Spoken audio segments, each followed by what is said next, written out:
Hello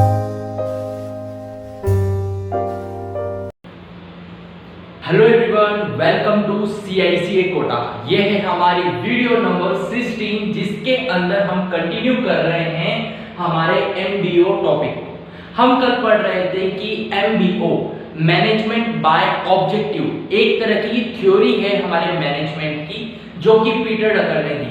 हमने समझा था कि MBO क्या होता है, अच्छे से हमने समझा था। आज की वीडियो में हम बात करेंगे कि जो MBO हम कर रहे हैं हमारी ऑर्गेनाइजेशन में, जो MBO का यूज कर रहे हैं, इस थ्योरी का जब हम यूज करते हैं तो हमें क्या क्या एडवांटेजेस मिलेंगे, जिससे हमें खुशी होगी। और अगर हम MBO को यूज करते हैं तो उससे क्या क्या हमें लिमिटेशंस देखने को मिलेगी, खामियां देखने को मिलेगी, जिससे हम दुखी होते हैं। ठीक है, तो आज की वीडियो में स्टार्ट करते हैं, समझते हैं एक बार वापस से शॉर्ट में कि MBO क्या होता है और बढ़ते हैं हमारे मेन टॉपिक पे, यानी कि एडवांटेजेस पे एंड डिसएडवांटेजेस पे। तो स्टार्ट करते हैं और पढ़ते हैं कि MBO का मतलब है मैनेजमेंट बाय ऑब्जेक्टिव। बहुत ही सिंपल सा मतलब है, ये हमारी ऑर्गेनाइजेशन, ये हमारी कंपनी है, ये हमारा बिजनेस है। इस बिजनेस में एक ओनर है जो उसका मालिक है। इस बिजनेस में 4 मैनेजर हैं, एक मार्केटिंग मैनेजर है, एक प्रोडक्शन मैनेजर, एक सेल्स मैनेजर है और एक सप्लाई चेन मैनेजमेंट का मैनेजर है। तो ये 4 मैनेजर है हमारी कंपनी। इन 4 मैनेजर के साथ साथ ये सारे हमारे क्या है, एम्प्लॉइज। तो ये हमारी पूरी एक ऑर्गेनाइजेशन। ठीक है, यहां तक बिल्कुल समझ में आ गया। अब हम क्या कर रहे हैं, MBO को यूज कर रहे हैं। तो MBO को जब हम यूज करते हैं, मैनेजमेंट बाय ऑब्जेक्टिव को जब हम यूज करते हैं, तो हम क्या करते हैं, हमारी ऑर्गेनाइजेशन का भी एक गोल होता है, हमारा ओनर का भी एक गोल होता है, हमारे मैनेजर्स के भी गोल होते हैं और हमारे सारे एम्प्लॉइज के एक एक करके गोल होते हैं। That is called as MBO। MBO का मतलब है कि आपकी ऑर्गेनाइजेशन में जितने भी एम्प्लॉइज हैं, जितने भी मैनेजर्स हैं, जितने भी ओनर्स हैं, उन सभी का एक पर्टिकुलर गोल को सेट करना और वो रोजाना आ रहे हैं और उस गोल पे काम कर रहे हैं। That is called as MBO। यानी कि सपोज दैट अगर ये ऑर्गेनाइजेशन है, हमारी कंपनी, इसका गोल है कि इस साल इसको 1 करोड़ रुपए कमाने हैं, इसका गोल है कि इसको इस साल 1 करोड़ रुपए कमाने हैं, तो हमारे ओनर का भी एक गोल है। उस गोल से रिलेटेड, हमारी ऑर्गेनाइजेशन से रिलेटेड हमारे ओनर का भी एक गोल है, हमारे ऑर्गेनाइजेशन के गोल से रिलेटेड हमारे मैनेजर्स के भी गोल हैं, हमारे ऑर्गेनाइजेशन के गोल से रिलेटेड हमारे सारे एम्प्लॉइज के गोल हैं। यानी कि सभी के एक एक करके गोल को सेट कर देना, that is called as MBO। ये तो हमने कल अच्छे से समझा था।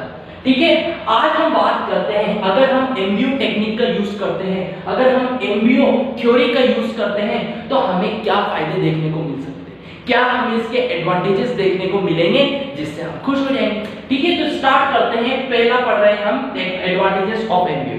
3 तरीके के एडवांटेजेस आपको देखने को मिलेंगे। ठीक है, पहला एडवांटेजेस ऑर्गेनाइजेशन। अगर आप MBO को यूज करते हैं, मैनेजमेंट बाय ऑब्जेक्टिव को यूज करते हैं, तो आपकी ऑर्गेनाइजेशन को ये फायदे मिल सकते हैं। क्या फायदे मिल सकते हैं? Effective management. इफेक्टिव मैनेजमेंट का मतलब बोल रखा है कि अगर आप MBO को यूज करते हैं, अच्छे से सुनना, अगर आप MBO को यूज करते हैं तो आपका मैनेजमेंट इफेक्टिव हो जाएगा। इफेक्टिव का मतलब हो जाएगा, मतलब क्या होता है इफेक्टिव? इफेक्टिव का मतलब है टाइम पे गोल को अचीव करेंगे, सही से गोल को अचीव करेंगे, वेस्टेज कम होगा, उसको क्या कहते हैं, हमारा इफेक्टिव कहते हैं। यानी कि जब आप हर एक पर्सन का गोल सेट कर देते हैं, तो हर एक पर्सन को पता है मेरा क्या काम है, उसको अच्छे से पता है कि मुझे ये काम को कितने टाइम में करना है, कितने टाइम में करना है, किस कॉस्ट में करना है। जब वो अच्छे से काम करता है तो हमारा मैनेजमेंट कैसा हो जाता है, इफेक्टिव। इफेक्टिव का मतलब है सही तरीके का प्रॉपर मैनेजमेंट कब होएगा, जब हम हमारे MBO को यूज करेंगे। ठीक है, तो मैनेजमेंट के अंदर क्या हो जाता है, इफेक्टिवनेस आ जाती है। हमारी ऑर्गेनाइजेशन के जो मैनेजमेंट है उसके अंदर क्या आ जाती है, इफेक्टिवनेस आ जाती है, जो हमारी ऑर्गेनाइजेशन के लिए फायदेमंद चीज है। दूसरी होती है क्लियरिटी ऑफ ऑर्गेनाइजेशन।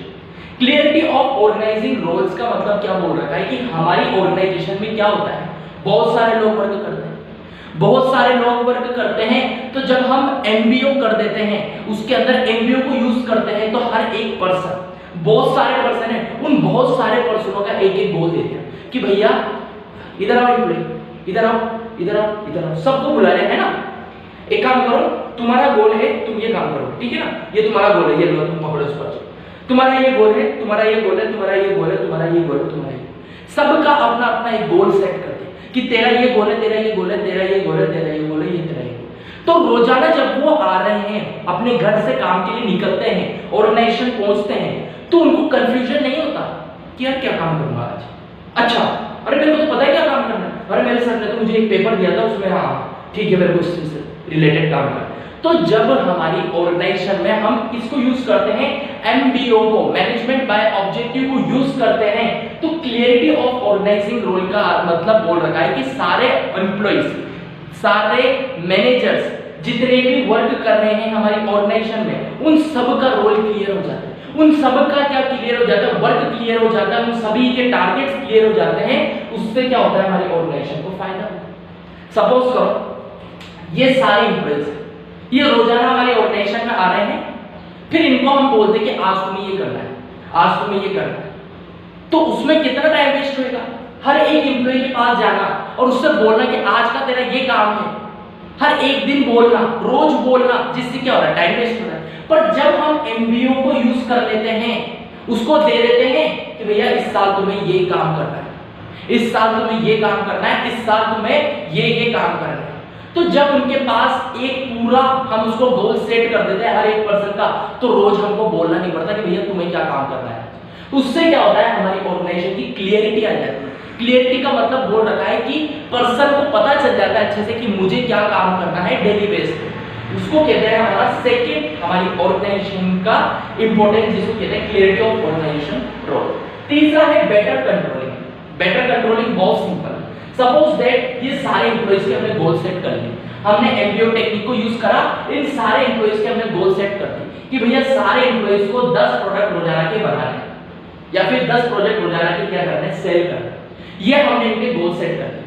अब क्या कर रहे हैं, हमारी बेटर कंट्रोलिंग कैसे होगी, देखना ये जो दो एम्प्लॉइज थे, देखना ये जो दोनों एम्प्लॉइज थे, ये काम अच्छे से नहीं कर रहे, ये 10 प्रोडक्ट नहीं सेल कर पाते, ये कितने प्रोडक्ट सेल करते हैं, बस 7 प्रोडक्ट ही सेल करते हैं, जिसमें हमने फटाफट देख लिया और हमने बुला लिया कि भैया आप इधर आ जाओ, रोहन शोभित इधर आ जाओ। फिर वो आया, क्या हुआ सर, बेटा आप काम क्यों नहीं कर रहे अच्छे से, हमने आपके गोल सेट कर रहे हैं, आपको 10 प्रोडक्ट सेल करने हैं, आप 7 प्रोडक्ट क्यों सेल कर रहे हैं। फिर वो बहाने मालूम, सर वो क्या है, आजकल मेरे घर में थोड़ा सा प्रॉब्लम चल रही है, इस वजह से मैं थोड़ा अच्छे से वर्क नहीं कर पा रहा। तो प्रॉब्लम हमको मिल गई कि भैया ये दोनों मक्कारी कर रहे हैं, बहाने बना रहे हैं, हमने जो गोल सेट करा है उसको अचीव नहीं कर रहे, कम काम कर रहे हैं। कैसे पता चला, एमबीओ की वजह से। एमबीओ का मतलब क्या है, सभी लोगों की गोल सेट कर दी। जब सभी लोगों की गोल सेट कर लिए तो कंट्रोलिंग करने में हमको आसानी हुई। कंट्रोलिंग का मतलब क्या होता है, हमारे प्लान्स हैं, हमारी एक्चुअल परफॉर्मेंस कंपेयर कर रहे हैं, और कोई प्रॉब्लम है तो उसका फाइंड आउट कर रहे हैं उस प्रॉब्लम को। तो जब हम एमबीओ करते हैं तो हम अच्छे से कंट्रोलिंग कर पाते हैं। ये हमारी ऑर्गेनाइजेशन का थर्ड एक तरीके का एडवांटेजेस है। ये तो रहे हमारी ऑर्गेनाइजेशन के एडवांटेजेस। अब बात करते हैं हमारे सुपीरियर के एडवांटेजेस। सुपीरियर क्या होता है सर, ये सुपीरियर क्या होता है? सुपीरियर का मतलब बेटा कुछ भी नहीं होता है, बहुत सा सिंपल सा है, आपने बहुत बार सुना है, मैनेजर। एक सुपीरियर का मतलब होता है जो कि हाईएस्ट पोस्ट पे काम कर रहा है, दैट इज कॉल्ड सुपीरियर। इस डायग्राम पे देखो, ये पर्सन है, ये भी एक पर्सन, इसका नाम सुपीरियर है, इसका नाम एम्प्लॉय। एम्प्लॉय को हम सबऑर्डिनेट भी कहते हैं और एम्प्लॉय भी कहते हैं। सुपीरियर को हम मैनेजर कह सकते हैं, बॉस कह सकते हैं, हमारा हेड कह सकते हैं, वो क्या कहलाता है, सुपीरियर कहलाता है। ठीक है, तो ये हमारा जो सुपीरियर है, अगर हम क्या करते हैं, एमबीओ करते हैं, तो सुपीरियर को क्या क्या फायदे देखने को मिल सकते हैं, सुपीरियर को क्या एडवांटेजेस मिले। पहला है बेसिस ऑफ एवल्यूएटिंग सबऑर्डिनेट परफॉर्मेंस। अच्छे से समझना, बेसिस ऑफ एवल्यूएटिंग सबऑर्डिनेट परफॉर्मेंस, यानी कि हमारे सुपीरियर के पास क्या आ जाएगा, एक तरीके का प्लान आ जाएगा, एक तरीके का रिकॉर्ड आ जाएगा कि भैया आपको आपके एम्प्लॉय से काम करवाना है। हर एक एम्प्लॉय के हमने टारगेट सेट कर दिए, अब चलो देखो वो काम सही से कर रहे नहीं कर। तो आपके पास क्या है, पहले से ऑलरेडी एक चीज पैटर्न बना हुआ है कि भैया हर एक एम्प्लॉय 10-10 प्रोडक्ट बनाएगा, हर एक एम्प्लॉय 10-10 प्रोडक्ट बनाएगा। तो जब सुपीरियर के पास पड़ा हुआ है, अच्छा हर एक पर्सन को 10 प्रोडक्ट बनाना, ठीक है, तो अब सुपीरियर अच्छी तरीके से क्या कर सकता है, एवल्यूएटिंग कर सकता है। इवैल्यूएशन कर सकता है, चेक कर सकता है, एनालाइज कर सकता है कि कौन अच्छे से काम कर रहा है और कौन अच्छे से काम नहीं कर रहा है। क्योंकि सुपीरियर का काम क्या होता है, एक मैनेजर का काम क्या होता है, लोगों से काम करवाना।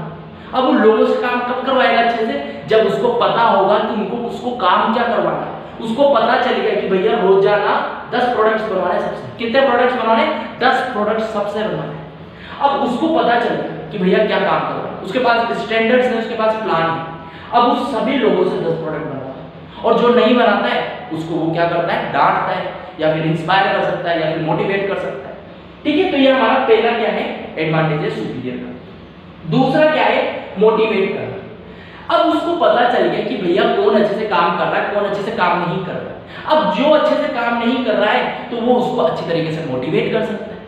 तो ये भी हमारा क्या है, एक तरीके का एडवांटेज है, किसका, सुपीरियर का। उसने देखा कि ये दोनों पर्सन है ना, ये मक्कारी कर रहा है, पर उसने सोचा कि यार कोई दिक्कत नहीं यार, ह्यूमन बिहेवियर ही ऐसा होता है, इंसान मक्कारी करता है। सो ये तो मेरी रिस्पॉन्सिबिलिटी है कि ये मक्कारों लोगों को किस तरीके से मोटिवेट करके अच्छा इंसान बनाया जाए, तो ये मेरी रिस्पॉन्सिबिलिटी। तो उस मैनेजर ने क्या करा, उस सुपीरियर ने क्या करा, इन दोनों लोगों से बात करी और उन दोनों को मोटिवेट किया। तो जब वो मोटिवेट अच्छे से कब कर पाएगा, जब हम एमबीओ को यूज करेंगे। तो एमबीओ को यूज करा, सारे लोगों के टारगेट सेट हुए, उनमें से जो लोग अच्छे से काम कर रहे थे उनको तो हमने एक तरफ रख दिया, जो अच्छे से काम नहीं कर रहे थे उनको पकड़ के हमने मोटिवेट कर दिया। तो ये भी हमारा एक तरीके का एडवांटेज है, किसका, सुपीरियर का। Last and final is coordination. Coordination बहुत सिंपल। कोऑर्डिनेशन का मतलब है कि जब हमारे सुपीरियर को पता है सारे लोगों से 10 प्रोडक्ट बनवाने हैं रोजाना के, सारे लोगों से 10 प्रोडक्ट बेचने हैं रोजाना के, 10 प्रोडक्ट क्या करवाने हैं, सेल करवाना है रोजाना के। तो जब उसको पता है कि सारे लोगों से क्या काम करवाना है, तो वो क्या करता है, कोऑर्डिनेशन मेंटेन करता है। सभी लोगों से कहता है कि भैया सब साथ में काम करो, सब एक दूसरे की मदद करो, मिलजुल कर काम करो, क्योंकि हमें रोजाना 10 प्रोडक्ट बेचने। तो जब वो उसको पता होता है कि क्या स्टैंडर्ड्स है, क्या प्लान्स है, तो उसके अकॉर्डिंग वो मोटिवेट भी कर पाता है और कोऑर्डिनेशन भी मेंटेन कर पाता है। कोऑर्डिनेशन का मतलब क्या है कि सारे लोगों से मिलजुल कर काम करवाया जाए, वो कोऑर्डिनेशन कहलाता है। तो यहाँ पर क्या है, हमारी ऑर्गेनाइजेशन के गोल कब अचीव होंगे, जब ये सारे एम्प्लॉइज कितने प्रोडक्ट बनाएंगे, रोजाना 10 प्रोडक्ट बनाएंगे। अब ये 10 प्रोडक्ट कब बनाएंगे, जब हमारा सुपीरियर इनको अच्छी तरीके से गाइड करेगा, इंस्ट्रक्ट करेगा, मोटिवेट करेगा, टाइम टू टाइम इनकी परफॉर्मेंस को चेक करता रहेगा। कोई खराब काम कर रहा है तो उसको डांटेगा भी सही, उसको समझाएगा भी सही। तो ये हमारे क्या है, सुपीरियर के फायदे हैं, कह सकते हैं सुपीरियर को ये फायदे मिलेंगे, किससे, हमारे एमबीओ से। लास्ट है हमारा सबऑर्डिनेट। सबऑर्डिनेट क्या होता है, एम्प्लॉय। ये सुपीरियर है, ये सबऑर्डिनेट। सबऑर्डिनेट को क्या कहते हैं हम, एम्प्लॉय।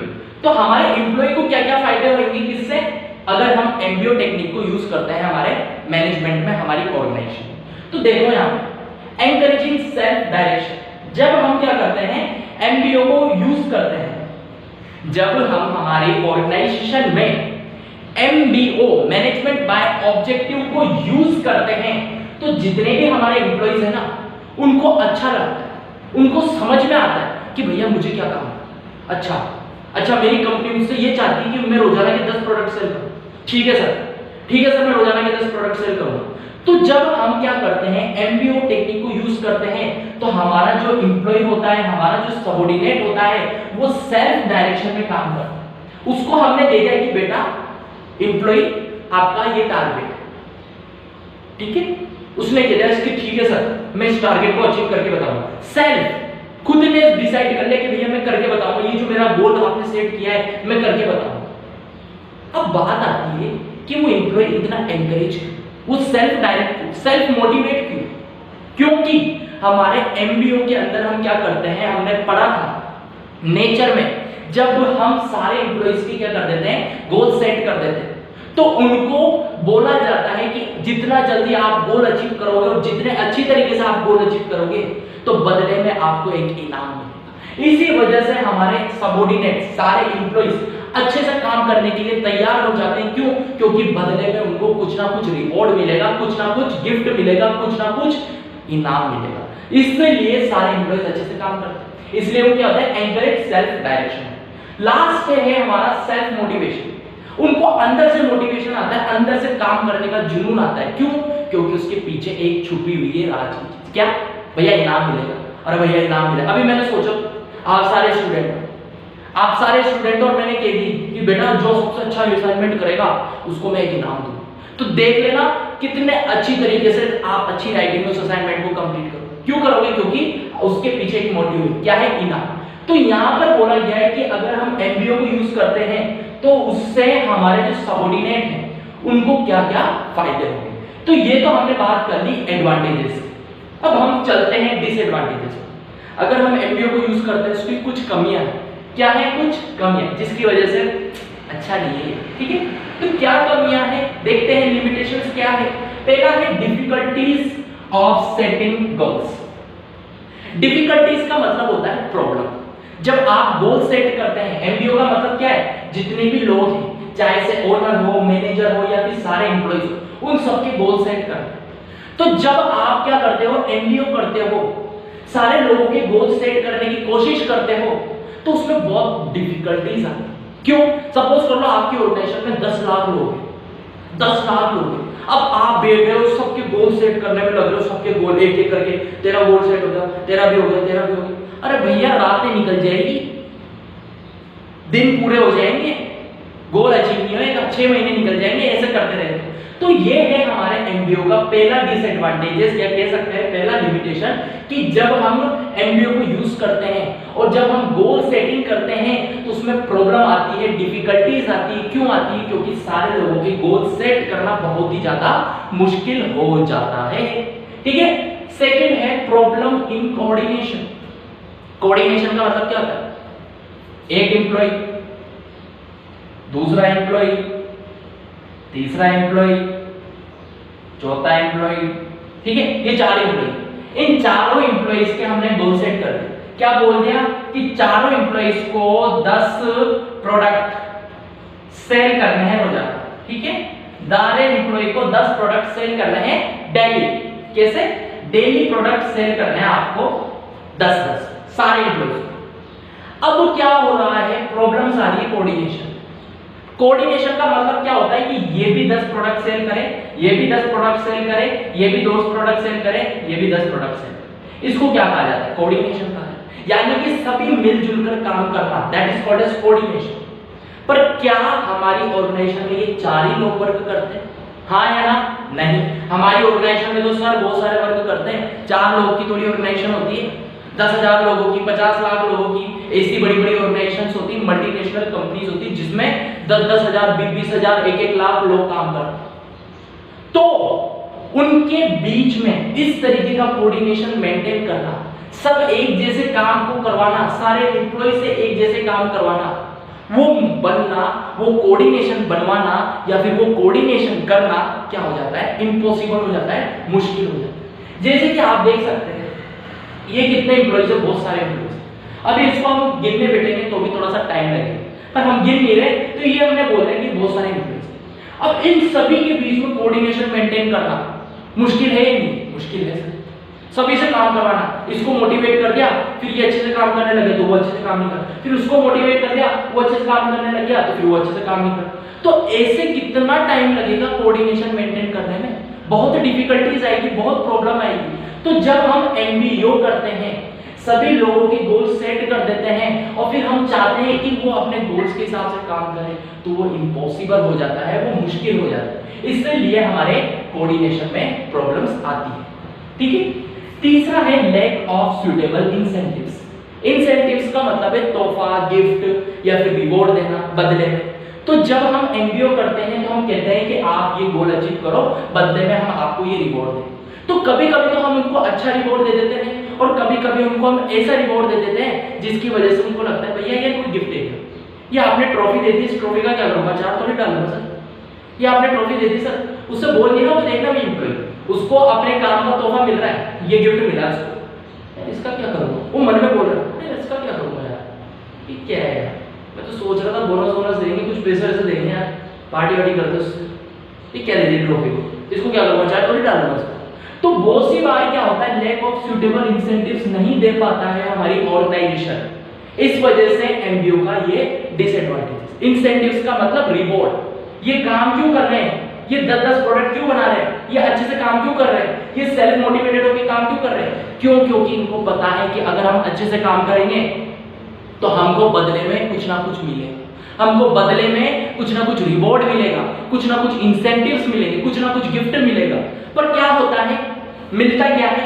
ये ट्रॉफी मिलती है, ये लो ये ट्रॉफी, ये लो ट्रॉफी, ये तुम्हारी ट्रॉफी।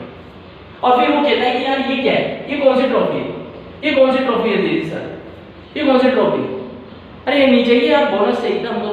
तो इस वजह से हमारा एमबीओ खराब है, या फिर कह सकते हैं limitation. Last and final things, time consuming process.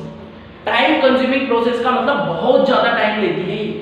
क्यों ज्यादा टाइम लेती है? ये टाइम इसलिए ज्यादा लेती है क्योंकि हम एमबीओ में क्या करते हैं, वापस बता रहा हूं, एमबीओ में क्या करते हैं, जितने भी ऑर्गेनाइजेशन में पर्सन काम कर रहे हैं उन सभी के लिए गोल्स को सेट करते हैं। तो सभी के लिए जब गोल्स को सेट करते हैं तो बहुत टाइम लगता है। ऐसा नहीं है कि 1 सेकंड में सेट हो जाए, ऐसा नहीं है कि 1 घंटे में सेट हो जाए, बहुत टाइम लगता है भाई। मैं अभी आप सभी के गोल सेट करूं एक एक करके तो मुझे 1 घंटा लग जाएगा। आप कितने हो, 14 स्टूडेंट्स हो, उनमें भी 1 घंटा लग जाएगा। तो यहाँ पे हमारी ऑर्गेनाइजेशन में तो लाखों में है, लाखों में लोग काम कर रहे हैं, उन सभी के गोल्स बनाने में तो कितने दिन लग जाएंगे, बहुत दिन लग जाएंगे। इस वजह से इसको क्या बोला गया है, टाइम कंज्यूमिंग प्रोसेस, ज्यादा टाइम लेती है, इसकी वजह से इसका ये लिमिटेशन।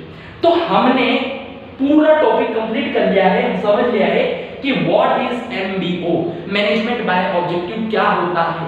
इसके हमने कुछ फायदे भी देखे हैं और कुछ इसके लिमिटेशंस भी देखे। तो thank you so much everyone. इसी तरीके से वीडियोस को देखते रहिए, समझते रहिए और मेरे साथ जुड़े रहिए।